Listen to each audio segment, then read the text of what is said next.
Well, the world of wrestling and Canadian athletes who have spent their lives training for Olympic glory in the sport were dealt a body blow today by the International Olympic Committee. It wants to drop the sport from the 2020 Games to make room for another event. As Francis Silvaggio reports, it comes as a complete surprise to many of our athletes. Leah Callahan has been wrestling for more than a decade, and just last summer she finally achieved something she never thought possible. I dreamed about the Olympics, but I was never going to play volleyball in the Olympics or run in the Olympics. Wrestling gave me that opportunity to actually achieve a dream that I just didn't even know could be a goal. Callahan didn't medal, and beyond 2016, no other wrestler may medal ever again after the International Olympic Committee surprised the wrestling world by recommending one of the founding Olympic sports be dropped from the 2020 Games.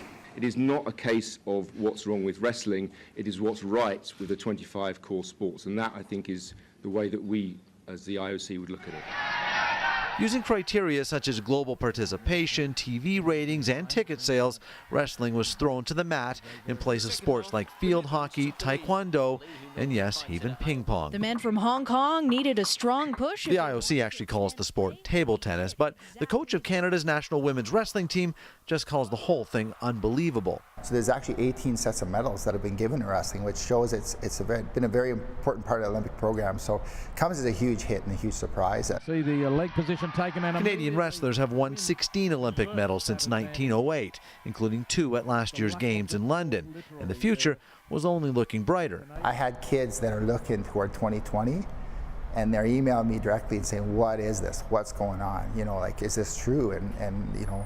And the truth of the matter is, yeah, at this point in time, you know, the process has moved that direction.